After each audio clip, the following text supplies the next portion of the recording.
Domingo de análisis técnico y recuerden que estos videos son educativos, por eso vamos cambiando según lo que esté sucediendo con el mundo y es que tenemos conflicto de nuevo en Medio Oriente, volatilidad que puede incrementarse y por eso traigo aquí al VIX. Sé que los futuros, y ya los vamos a revisar, futuros de petróleo y de acciones no están reaccionando con tanta fuerza, sin embargo este indicador que tengo aquí en la pantalla que es el VIX, el índice de volatilidad de las opciones del Standard and Poor's 500, alias el índice del miedo, nos va a decir cómo podrían llegar a comportarse los mercados. Aquí viene una frase muy curiosa que es: subimos como palmera, caemos como coco. Cuando el mercado está tranquilo, la volatilidad de los índices accionarios tiende a disminuir, por lo que el VIX también.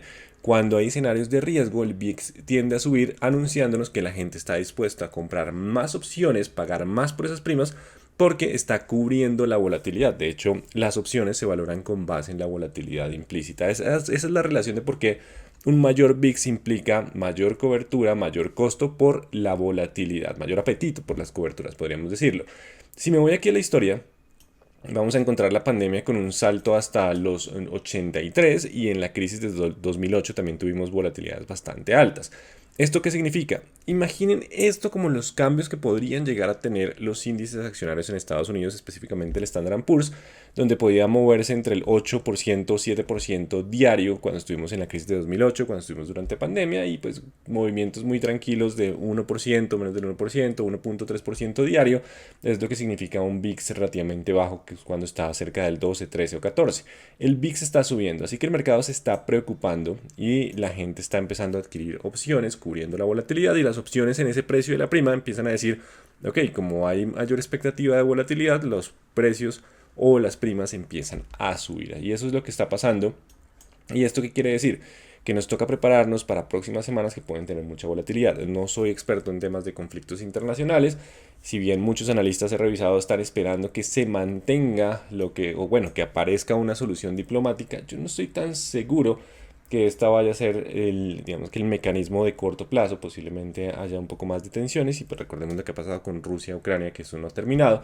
Así que continúa, digamos que el nerviosismo, y eso es algo que hay que incluir en los niveles técnicos, porque la mayor volatilidad puede hacer que los niveles se rompan y tengamos cambios muy bruscos en la cotización de los activos. Dicho eso, que es importante tenerlo para las próximas semanas, empecemos con el petróleo, que tiene que ver mucho con Medio Oriente, a ver cómo están reaccionando los futuros, y no hay cambios significativos. Esto básicamente porque todavía se espera lo que es una solución diplomática, o simplemente listo, pasó lo de la embajada, ahora ataque Irán, y pues el mercado va a estar muy pendiente de qué podría llegar a pasar. Sin embargo, tenemos que decir lo siguiente: 84.35, ese es el nivel de soporte que de hecho aguantó muy bien la semana pasada. Mientras esté sobre ese nivel, aún hay posibilidades de avanzar a los 89, 90, 95 en el WTI, y manténganlo. Ese es el nivel clave de referencia para quienes estudiamos análisis técnico, para mantener la tendencia alcista. Solo si se rompe ese nivel quiere decir básicamente que el tema de oferta y demanda y de tensión en Medio Oriente no tiene mayor impacto y volveríamos a la zona del 81. Aquí que tiene que ver Irán también con el tema de producción que ha venido creciendo. Entonces, si aparecen de nuevo sanciones contra Irán, el tema de oferta se limita y la presión sigue siendo alcista. Así que pues yo me voy un 70% más de probabilidad de que continúe el ascenso y 30% de probabilidad de que tengamos corrección al 81. ¿Puedo fallar? Sí, pero pues para eso está el 84.40. Cierra por debajo de ese nivel y posiblemente aparezca algo de stop de mercado que los lleve hacia los niveles de 81, y nos tenemos que sentar a meditar, bueno, ¿por qué fue ese movimiento bajista? Y aprovechamos que estemos en futuros y vamos a buscar el Standard Poor's 500, pues para ver cómo está reaccionando. Bueno, aquí me salió el VIX del Standard Poor's 500. Aquí traigamos SPDR y Standard Poor's 500. Aquí el mini. Este es el mini, que es muy cotizado en plataformas de Forex, que viene con corrección. De hecho, está apareciendo con ligero incremento después del cierre del viernes, que fue bien bajista en mercados accionarios. Tuvimos una tendencia bajista la semana pasada en acciones internacionales. ¿Por qué? Por el IPC de los Estados Unidos. IPC subiendo, pues otra vez implica que la Reserva Federal se va a demorar en recortar tasas de interés durante el 2024, y pues eso propicia algo de toma de utilidad por parte de los inversionistas que, digamos, que han materializado unas ganancias importantes después de los rallies de las últimas jornadas. Así que básicamente hay tendencia bajista de corrección en los mercados internacionales. Aún no hay cambios importantes por el tema de Medio Oriente. Recuerden, solo si el conflicto escala podríamos tener cambios relativos en cuanto a la tendencia o propiciar una mayor tendencia bajista. Importante, el petróleo es clave. ¿Por qué? Porque de todos modos el petróleo subiendo implica mayor inflación y pues él presionaría a la baja también los índices accionarios. Así que tengan ese fundamental en el radar que posiblemente sea una buena luz para considerar durante la semana. Vamos ahora con índices. La vez pasada no hablamos de China, lo saltamos. Recuerden este hombro cabeza hombro invertido que tenemos aquí.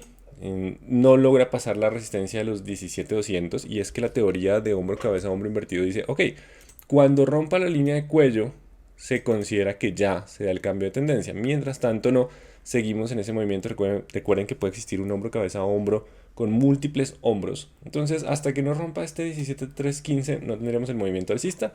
De lo contrario, recuerden que está el 16 contra el 17,200, que son los dos niveles de resistencia más importantes. Seguiremos haciéndole seguimiento a este movimiento. Ya algunos indicadores en China que han mostrado algo de mejora, pero recuerden que de todos modos esa recuperación es lenta. Y así como fue el 2008, pues básicamente podríamos tener un efecto bastante demorado en la recuperación a medida que las tasas de interés bajas empiezan a tener su efecto en la economía china. Bueno, vámonos con dólar en el mundo. Porque uno diría, ok, es que el dólar tiene que fortalecerse ante el escenario de riesgo. Y sí, básicamente la semana pasada tuvimos fortaleza del dólar relacionada con ¿qué? Con la inflación. Apenas la inflación supera las expectativas, el dólar rompe resistencia al alza y se anota un 105 saltando desde los 104. Esto recuerden que es el dólar frente a las principales monedas del mundo. Y esto llevó a que el dólar en Colombia también recuperara bastante volatilidad. Yo iba más con tendencia bajista, pero nos rompió los niveles de corto plazo. Recuerden que estos dos niveles eran claves, lo que era el 790, 780 y hasta los 800. Con la ruptura, lo que sucede, y veníamos hablando en el video pasado, esto es una falsa ruptura. Entonces, básicamente, cuando rompe a la baja, y de hecho que quiero agregar aquí un indicador adicional que es el MACD, porque estoy viendo una divergencia.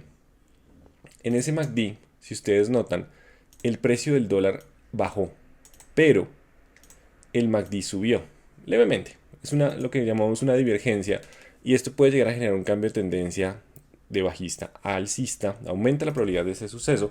Así que básicamente nos toca decir, ok, con esta falsa ruptura, con la divergencia del MACD, ahora mientras esté sobre el 3.800 hay posibilidad de volver a los 920, 960 y sigue siendo este 980, 4.000 una resistencia a largo plazo. En línea de tendencia no ha cambiado. Sí, la línea de tendencia sigue estando, bueno, no sé si tomar ese nivel ahí, eso creo que fue un error de la plataforma. Está empezando a cambiar un poco la tendencia también de mediano plazo. Así que nos toca cambiar el sesgo y decir, ok, falsa ruptura, 3.800, mientras se mantenga puede volver a los 3.980. Yo no lo veo tan rápido subiendo, sobre todo por el tema del petróleo, pero sí digamos que seguimos con un movimiento que podría ser un poco más lento, algo indeciso a medida que balancea el mercado lo que es el riesgo internacional con el panorama del petróleo. Pero 800 seguirá siendo el nivel clave. Si vuelve a romper a la baja, y puede pasar dado la volatilidad de los mercados, recuerden el VIX, que en épocas volátiles puede ser un poco más complejo la operación y tomar un rumbo de mercado, sobre todo cuando estamos en ese tipo de niveles cerca de rupturas. Así que toca con mucho cuidado, mucha volatilidad ese mensaje, pero pues 3.800 el nivel para mantener sesgo alcista. Igual esto es una zona de resistencia bastante fuerte, el 960 al 980, ahí es un nivel clave, así que dejémoslo como algo indeciso para el dólar en Colombia. ¿Y por qué no miramos los tesoros? Lo vamos a hacer por los futuros. Aquí están los tesoros que reaccionan levemente a la baja, aquí está la subida de tasa. Recuerden que veníamos con tendencia alcista y lo que fue el IPC y IPP pues presionaron al alza las tasas de los títulos del tesoro, un poquito de corrección, pero sigue con tendencia alcista. Recuerden una cosa, la curva, aquí estoy viendo 10 años, pero de todos modos hay comportamientos en la curva, el empinamiento, eso lo vamos a tocar en otro video para no extender demasiado pero pues básicamente hay que tener presente que la parte larga puede ser que permanezca un poco más arriba, consecuencia de que la inflación va a ser más difícil de controlar, así que la tendencia alcista permanece para ese activo. Vámonos ahora sí con las acciones colombianas y vamos con Ecopetrol. Llegó a zona de resistencia, parece algo de toma de utilidad después del fuerte impulso. Recuerden que aún pesa el panorama de largo plazo. Yo no soy muy fan de largo plazo para Ecopetrol. Simplemente oscilaciones de corto plazo. Sí, la valoración es muy atractiva, pero pues, hay será muy atractiva si el riesgo de tema de exploración se diluye. Pero pues por ahora continúa ahí. Recuerden que en el video pasado hablábamos de un tema de riesgo y endeudamiento que a mí no me convence mucho en Ecopetrol. Y me toca hacer unos ajustes aquí. Esta línea permanece, pero pues ya dada la volatilidad, recuerden que empezamos a tener algunos cambios importantes y me toca irme hasta más abajo. Entonces 2150, 555 la zona de soporte, resistencia 370 y 480 siguiente nivel. Este movimiento sigue siendo alcista, recuerden lo mismo de la falsa ruptura, también divergencia en el MACD, hoy se nos apareció bastante divergencia en el MACD. Así que mientras esté sobre ese nivel aún puede volver a 2.375 y 2.500. Hay indecisión, sobre todo porque es una zona de alto volumen. Mucha gente estaba larga acá, se asustó y aquí empiezan a salirse un poco. Sin embargo, aún hay leve sesgo alcista de los 2.160. Hay que mirar cómo inician los resultados. Ya casi nos acercamos a resultados del primer trimestre y ahí vamos a hablar muy bien los márgenes. Algo clave para evaluar en Ecopetrol son los márgenes. Esto puede hacer que el mercado se comporte algo lateral a esperar resultados empresariales. Puede ser un escenario probable. Vamos con preferencial Cementos Argos. Continúa el sesgo alcista. Recuerden que ya estamos llegando a esa zona de resistencia. Yo no soy muy fan, pues, o por lo menos lo que aprende uno en análisis técnico es comprar soportes, vender resistencias. O sea, ya llegando aquí los niveles de resistencia uno no suele comprar con mucha fuerza, sino que la gente que está comprada está lista a vender en caso de que aparezca una vela importante. La vela no ha llegado, recuerden que la zona está hasta los 8.500, hasta los 8.400, 8.000. Así que pues toda esta parte es una zona de resistencia importante que hay que tener mucho cuidado. ¿Que el activo puede seguir subiendo? Sí, pero por técnicos yo tengo que ser muy objetivo y decir, ok, estamos en zona de resistencia, puede continuar, pero hay que estar atentos a ver si hay un proceso de toma de utilidad. En esos casos también es importante tener en cuenta los soportes de corto plazo. Ya no lo marcó la gráfica. Hay muchas líneas acá, pero las voy a retirar porque confunden. Y simplemente esa línea que trazo ahí es el soporte de corto plazo.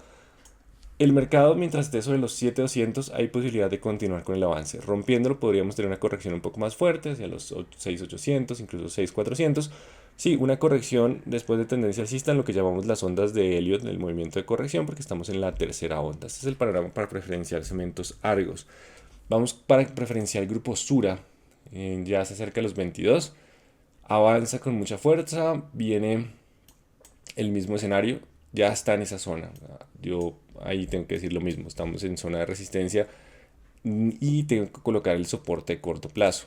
Así que básicamente los operadores lo que hacen ahí es, ok, mientras esté sobre 21.400 lo van a dejar correr. Si rompe soporte de corto plazo, entran y toman utilidad e inicia el movimiento de corrección. Así que es importante que en estos movimientos que son bien extendidos, pues tener en cuenta ese soporte de corto plazo, a ver qué va a suceder ahí con ese activo, pero pues también llega a una zona de resistencia importante. Pasemos a sector energético fuerte de vuelta. Aquí estaba la zona de soporte o resistencia de corto plazo, lo rompe y oscila, está muy lateral. Eso pasa después de los rallies, el mercado empieza a tener descansos y tras estar por debajo de los 19.600, pues básicamente la posibilidad de corrección hacia los 18.100, 18.200 dentro de tendencia alcista. Recuerden que estamos en zona de corrección ya para ISA o de indecisión. Solo cerrando por encima de los 19.600 hablaríamos de tener otra vez fuerza compradora. Pero mientras tanto, el escenario por ahora es de corrección y de descanso para ISA como el escenario más probable. Seguimos con Grupo Energía Bogotá, digamos con sector de energía. Mismo escenario, aparecen leves ventas, pero pues básicamente porque ya estamos llegando a la zona de resistencia importante. Mismo análisis de todas. O sea, todas las que ustedes vean así en rally, pues lo que hay que hacer es estar muy pendientes del soporte de corto plazo. En este caso lo voy a colocar en 2535. Mientras esté sobre ese nivel aún hay posibilidad de continuar el avance, de lo contrario corrección posible hacia los 2400, corrección dentro de tendencia alcista que se mantiene a menos de que los fundamentales ya empiecen a cambiar y el mercado diga, no, pues es que ahora con la subida de tasas, bueno, no subida, con un recorte de tasas más lento y la subida de la CPM vuelve la inflación y así sucesivamente, podríamos tener ese impacto de presión bajista mayor. Por ahora simplemente dejémoselo a los técnicos, 2535 y nos falta de ese grupo Celsia. Que Celsius sigue igualito, o sea, todo el mercado está en modo rally. Eliminemos líneas. Básicamente llegamos a la zona clave de resistencia, que es los 4.400. Entonces, mismo escenario, soporte de corto plazo, 4.180. Mientras esté por ese nivel, sobre ese nivel, pues puede continuar. si no iniciaría como escenario probable la corrección dentro de tendencia alcista. Y nos vamos con bancos, preferencial Bancolombia, inició corrección, rompió nivel de corto plazo y la corrección puede ser hacia la zona de los 32.900, 32.500, siempre y cuando se mantenga por debajo de los 33.860. Esos activos que ya iniciaron corrección, pues el analista técnico, ¿qué hace? Recuerden que estos videos no son recomendaciones de compra y venta, son, digamos que cómo operan los mercados con base en técnicos, es más educativo. Así que cuando estamos en un movimiento de corrección, pues lo que va uno moviendo es la resistencia a corto plazo, a ver cuándo aparecen los compradores y cuándo iniciamos el movimiento alcista, porque la tendencia de mediano plazo sigue siendo al alza. Pero ya si rompe esta línea, pues cambiaríamos. Por ahora dejémoslo con presión bajista, 33.840, siguiente nivel de soporte estaría por la zona de los 32.400 y el más importante que estaría por aquí en los 31.400, 31.500. Así que mientras esté por debajo de 33.840, escenario de corrección como el escenario probable para preferencial Bancolombia. Y la ordinaria de Grupo Sura, que pues debí anotarla, se salió ese lateral. Yo personalmente no me imaginé que esto fuera a pasar. Yo me iba más con la preferencial y pues que la ordinaria se quedara ahí. Incluso pues pensaba que podría cerrar la brecha, pero pues el ánimo comprador también permeó lo que es la ordinaria. Y pues básicamente aquí el 33.900. Rompiendo el 33.900 habría una falsa ruptura al alza y volvería al canal lateral. Mientras tanto el siguiente nivel por técnicos estaríamos hablando de los 38.000 como siguiente nivel de resistencia. Eso para Grupo Sura. Bueno, ese es el panorama entonces en términos generales para acciones colombianas. Continúa el rally, atentos a los niveles de soporte de corto plazo en las que están en modo rally y las que están en corrección, pues la resistencia de corto plazo a ver hasta dónde llega y vuelven a aparecer compradores. Ahí vamos a mirar velas japonesas y pues le hacemos seguimiento en la próxima semana, ¿vale? Feliz semana para todos, nos vemos el próximo domingo.